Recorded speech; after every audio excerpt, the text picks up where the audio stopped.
આજથી અન્નપૂર્ણા માતાના વ્રતનો આરંભ થઈ ચૂક્યો છે, ત્યારે અન્નની માતૃ તરીકે અન્નપૂર્ણા માતાને ગણવામાં આવે છે. કહેવાય છે કે માતાજીની જો સાચા મનથી ઉપાસના કરવામાં આવે, તેમનું પૂજન અર્ચન કરવામાં આવે તો મનુષ્યના ઘરમાં ક્યારેય પણ ધાન્યની કમી રહેતી નથી.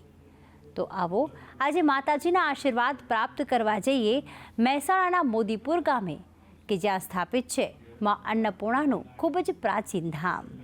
સમગ્ર સંસારમાં શક્તિની ઉપાસના યુગો યુગોથી થતી આવે છે, ત્યારે તમામ જીવોમાં પૂજાતા માં અન્નપૂર્ણાના અતિ પ્રાચીન ધામના આપણે દર્શન કરાવીશું. માં અન્નપૂર્ણા પણ શક્તિ સ્વરૂપા છે, જે તમામ જીવોને જીવનનું વરદાન આપે છે. મહેસાણા જિલ્લાના જોડાણા તાલુકાના મોદીપુર ગામમાં આ મંદિર નિર્મિત છે. આ ગામ મહેસાણાથી માત્ર 22 કિલોમીટરના અંતરે આવેલું છે. કહેવાય છે કે માનું આ ધામ અંદાજે 1350 વર્ષ જૂનું છે. ન માત્ર ગુજરાત પરંતુ મહારાષ્ટ્ર અને મધ્યપ્રદેશથી પણ ભક્તો અહીં દર્શનાર્થે પધારે છે. મને માતાજી પર પૂરી શ્રદ્ધા છે.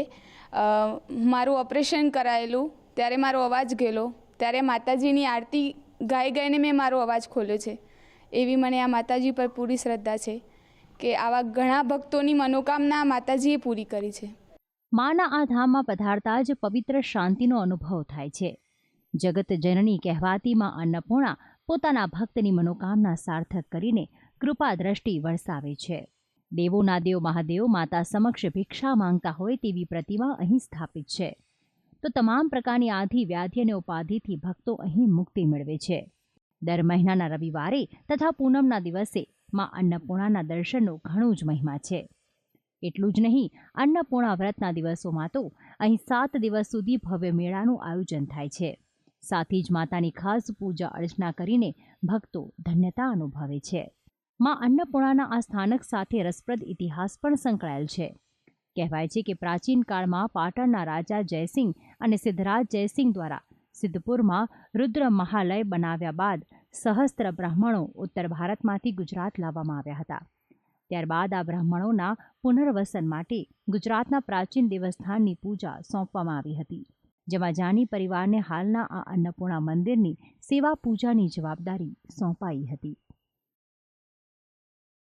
આમ આ મંદિર રુદ્ર મહાલય પહેલાંનું એટલે કે 1350 વર્ષ પુરાણું પ્રાચીન દેવસ્થાન માનવામાં આવે છે. માં ભગવતી બધાની મનોકામના પૂરી કરે છે. માં ભગવતી અન્નપૂર્ણા એનું મારું એક ઉદાહરણ છે. મારા લગ્નને થઈ 8 વર્ષ થયા હતા, પરંતુ મારે કોઈ બાળક નહોતું. પરંતુ માતાજીની ખૂબ શ્રદ્ધાથી હું ને મારા પત્ની બંને જણા માનું વ્રત પણ કરતા હતા અને માની ભક્તિ પણ કરતા હતા. અહીંયા દર્શન કરવા પણ અહીં આવતા હતા. તો માં ભગવતી અમારી મનોકામના પૂરી કરી.